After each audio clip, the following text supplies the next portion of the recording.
Pour créer de nouveaux utilisateurs, ou pour modifier le profil d'utilisateur existant, vous trouverez dans le menu Administration, l'item Utilisateurs. Vous arrivez tout d'abord dans le tableau donnant la vue d'ensemble des utilisateurs. Par défaut, la liste n'inclut que les utilisateurs étant présentement actifs, à moins d'aller modifier le filtre situé ici. Afin de modifier un profil existant, vous pouvez utiliser le crayon situé ici à gauche. Si vous désirez créer un nouvel utilisateur, vous devez utiliser le bouton situé ici. Dans les deux cas, vous serez dirigé vers un formulaire semblable. Le nom d'utilisateur sert uniquement à établir la connexion à FDT Pro. Vous avez le choix d'utiliser ce que vous préférez. Cela peut être une adresse courriel complète ou simplement la partie qui précède l'arrobase, des initiales, un numéro d'employé, ou autre. À vous de choisir la façon dont vous voulez procéder. Vous retrouvez ensuite les champs pour le prénom et le nom de famille. Nous reviendrons à l'état de l'utilisateur ultérieurement. Si votre système est bilingue, vous pouvez sélectionner ici la langue de préférence de l'utilisateur. Il pourra lui-même la modifier par la suite s'il le désire. Vous retrouvez ensuite plusieurs champs, qui peuvent varier d'une configuration à l'autre. Ce sont des champs personnalisés, tels que le numéro d'employé, ou encore le nombre d'heures par jour qui peut être utilisé avec le module de demande de congé. Si les approbateurs ne sont pas assignés via des groupes, vous aurez alors une liste déroulante afin de choisir l'approbateur pour cet utilisateur, et ce autant pour la feuille de temps que pour le module de demande de congé, si vous avez celui-ci. Dans plusieurs cas, il s'agira de la même personne. Un tutoriel est disponible au sujet de l'utilisation du champ « Délégué » pour les approbations, si cela s'applique à vous.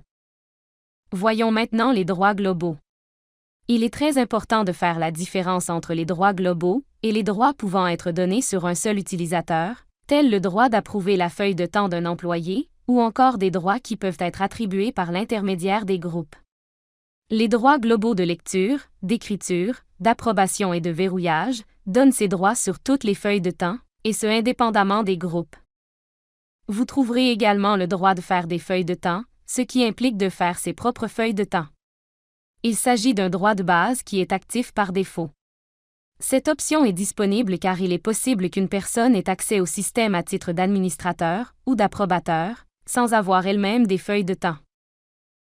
Si vous possédez le module de demande de congé, vous aurez l'option de permettre aux utilisateurs de faire des demandes de congé ou non.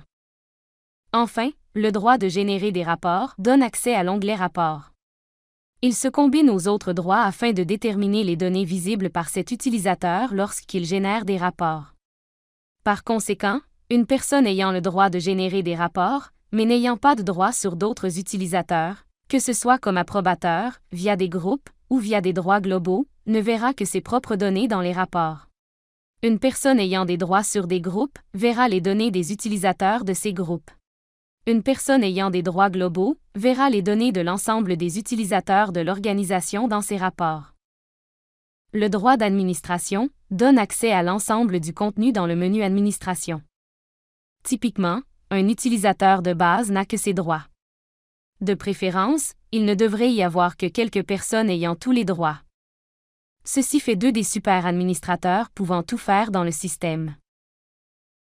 L'adresse courriel présente différentes utilités, pouvant être activées ou désactivées.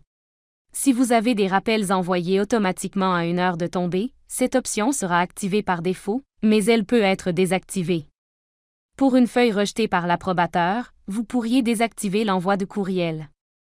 Pour la dernière option, il est important de comprendre que celle-ci n'a d'effet que si vous êtes dans le profil d'un utilisateur qui approuve des feuilles de temps. Si cette fonction est activée dans son profil, à chaque fois qu'une feuille est soumise, et est donc prête à être approuvée, un courriel lui sera envoyé afin de l'aviser.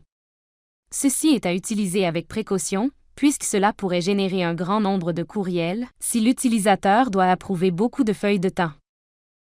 Lorsque vous créez un nouveau profil, vous devez attribuer un mot de passe. Vous avez l'option de choisir vous-même le mot de passe, qu'il faudra confirmer, ou de faire générer un mot de passe aléatoire. Celui-ci sera généré par le système, et vous n'en connaîtrez pas le contenu. Au moment d'enregistrer, deux options s'offrent à vous. Si vous utilisez le bouton « Enregistrer et envoyer les instructions par courriel », Le mot de passe sera simplement envoyé à cet utilisateur, avec l'ensemble des informations nécessaires afin d'établir une connexion. Cela inclut le lien menant vers la page de connexion, le nom d'organisation, son nom d'utilisateur, ainsi que ce mot de passe temporaire. L'utilisateur sera d'ailleurs invité à le remplacer. Vous pouvez aussi simplement utiliser le bouton « Enregistrer » si vous n'êtes pas prêt à envoyer le mot de passe tout de suite. Le mot de passe sera alors affiché. Il serait alors possible de le communiquer autrement à l'utilisateur. Le profil est alors créé. Si vous avez des groupes, le tableau des droits par rapport au groupe apparaîtra après la création du profil. Un autre tutoriel est disponible à propos de la gestion des groupes si cela s'applique à votre organisation.